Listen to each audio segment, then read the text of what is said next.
back. It is the Vegas Take, Sharp and Shapiro on a Thursday. So glad you could join us. And, you know, if you have an appetite for food right now, you certainly want to listen to this segment. You know why? Because it's going to tell you where you shouldn't go for lunch this afternoon. We always love having her on. It is our weekly Dirty Dining segment with 13 Action News' very own Darcy Spears. Darcy, thanks so much for joining us. How are you?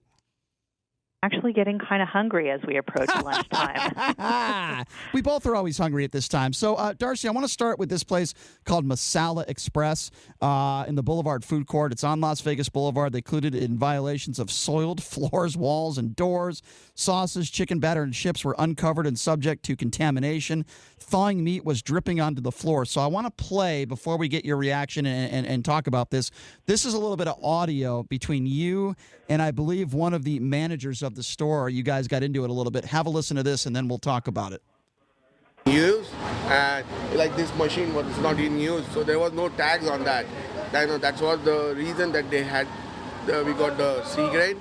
Other than that, my food and all was everything in the temperature. So we were not about. There was nothing problem with the food. Only some of my equipments they were not in place. So, well, that's not what the health inspection says. The health inspection found moldy food, a ton of expired food going back to January and early February, and really dirty conditions in the kitchen. That's all listed in the health inspection. So there actually were problems with the food. they were like not because my kitchen is somewhere else. So we have that all the stuff going on, but we don't have anything because of that. We have all my tags. You can check everything. Everything is good. The health district did check everything on February 26th, and he's right. Masala Express's kitchen got a 0 demerit A grade upon reinspection. It's good now, yes, but why was there so much expired food in the fridge? They had to throw out yogurt drink mixture, cooked artichokes, heavy cream, cooked chicken wings, spinach, cheese mixture. All of that was expired. I have no idea about that now. I have no idea. Okay, so that was an interesting exchange. Can you talk a little bit about what was going on there and describe it to us? Well, it's interesting how sometimes the person in charge has all kinds of knowledge, and then when you hit them with the facts of the health inspection, they suddenly don't know anything. We actually experienced that on a somewhat consistent basis, where the folks that we're talking to try to convince us that the only issue was a malfunctioning piece of equipment or, something that they consider a little bit more innocuous. They don't quite get that I've always done my homework. I have the health inspection in my hand. I've read every single line in there. And there's always problems with the food. It's never just this equipment that wasn't in use or whatever. So it's kind of funny that, they try to whitewash it, but I'm always going to be right there to come back at them. And then more often than not, you get the, oh, well, I don't know about that.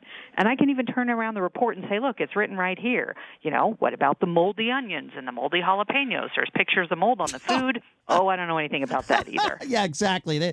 No idea. I have no idea what happened. So what is the end result with this place? What's going on with this place now? So they were re-inspected. They got their initial downgrade on February 20th, and then 6 days later they were re-inspected, and they did get a 0 demerit A grade back. So they cleaned up their act to the extent that the health district was satisfied and gave them back their A grade. So somebody figured out something. We'll just have to see how long it lasts.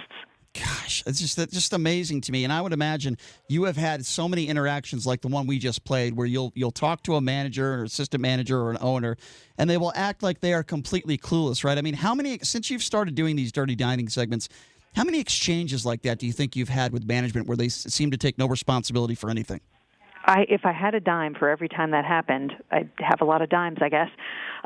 But statistically, I couldn't quote you a number. I do feel like those who are willing to step up, acknowledge, and take responsibility are a lot fewer and further between than those who want to try to craft their own version of the facts or tell you their truth that isn't borne out by what's in the health inspection. And one thing I want to point out about this place is because it's in a food court, everything is open to everything else, and it looks like all the different eateries in that little space there on the strip, share in some cases the kitchen, in other cases prep surfaces. So like some of the food that we read about, for example, pico de gallo and guacamole that were in the temperature danger zone and had to go into the trash, like that's not sold at the Indian restaurant. That's a shared kitchen with another eatery in that food court. So that's something to keep in mind. So you guys caught up with a place called Vegan Bros Mobile Unit, which was outside a grocery store on Simmons and Centennial. What did you guys find there? Yeah, so that's a food truck. But in this case, you know how sometimes they're the pull-behind trailers that kind of have their own little setup and don't have a motor themselves. So that's what the mobile unit refers to. But for all intents and purposes, it's a food truck. This one was set up outside that grocery store on Simmons and Centennial, and they had their like an electrical cord plugged into an outlet on the outside of the grocery store. So they were drawing power from the grocery store. Not sure if that was okay, but the health district took pictures of it and mentioned it as, something questionable. This is a place, and people think about vegan eats. They're like, oh, it's, so healthy and so clean. No. In this case, someone complained, and the inspectors confirmed gross, unsanitary conditions. The place was just dirty. There was old food everywhere. They didn't have any water in the trailer. The health inspectors say that they just weren't cleaning up food spills on a daily basis. And that sentence right there is scary. In addition to the fact that it was so gross in there, they said, this is going to become a pest infestation. So not okay, not clean, maybe healthy, not clean, but the place is still closed. And even though the owner didn't call me back, I did get in touch with an employee who indicated that they may be done for good. Ooh, so this hasn't happened that much, right, in your profession, what you do, where they're gone, they're completely done. How many times have you seen something like that happen? That's really infrequent. Maybe once a year, something like that happens. Where a place just shuts down for good. And I don't know if what the health district saw were symptoms of an underlying financial issue with the operation of this business. I couldn't ask those questions because the owner chose not to return my calls. But typically when you see something heading on a downward slope, there's a few underlying reasons for that. Am I wrong to believe that many of the places that you go or that you talk about are these food trucks? And what advice would you give to people that see a food truck? I mean, what can you really do as a customer to make sure that everything's okay behind where you're ordering the food? Well, you are right in that there are quite a few food trucks that appear on Dirty Dining. The good news is that they are part of the inspection process. So, wherever they're at, inspectors are going out and looking at them to try to keep them in check, much the same as they do, a restaurant that's a brick-and-mortar standalone.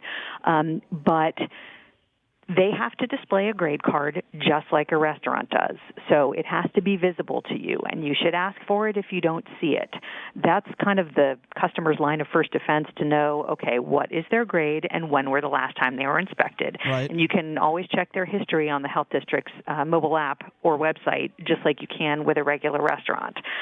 Granted, it's kind of hard to see inside those places, so you don't exactly know what the conditions of the kitchen are, but the first thing you should do is make sure you see the grade. Gotcha. Well, Darcy, always great work. Tell us a little bit about how we can find you on the tube, on Channel 13. Give us a little bit of that information, and also how we can follow you on social media. Look for Dirty Dining if you want to see the debut performance every Wednesday night on 13 Action News Live at 11. We also re-air Dirty Dining on Thursdays. So today, coming up at 6:30 p.m., you can watch the show on TV with me. We're ktnv.com, always there. Darcy Spears on Facebook. Again, I'm right there for you, and I'm very diligent about posting these stories on my Facebook page every Thursday morning. I tweet out links to it just like you guys are so kind to do. Yep. And then, of course, our OTT streaming service is there 24/7, and people can always look for the reports that way as well. All right, Darcy, keep up the great work. Always appreciate it when you take some time to join us every week, every Thursday. Look forward to those segments and look forward to catching up with you next week. Thanks very much. Thanks, guys. All right. Stay safe. Thanks Stay a lot, healthy. Darcy. Appreciate it. I still have an appetite, believe it or not. Always appreciate it. How's your appetite doing there? You all right? Yeah, I'm great, Brian. I'm actually okay. excited. Usually I was just informed that the Mrs. Sharp just made lunch. So you're lucky. We're not going to get pizza today, Brian. Oh, okay. No, I'm going to the Mountain West Conference tournament. Oh, you are? Yeah, okay. yeah, well, yeah. I might get lunch then head down there. The missus is making lunch. You're a lucky man. Nobody makes anything for me. I just always have to go out and order food. Nobody makes anything. But you earned that, though, Brian. Yeah. You earned that distinction. Well, thank you. I appreciate Absolutely. that. I don't know if that's something to brag about, but I'll take that as a compliment. Thank you very much. All right, we'll take a quick break, and when we come back, it is I shouldn't say I don't know if it's my favorite segment, but it's certainly our producer's favorite segment, Jason Stein. It is time for Hate Mail, ladies and gentlemen, and we will get to that coming up next. You're listening to the Vegas Take right here on the all-new 101.5 FM, 720 AM, KDAWN.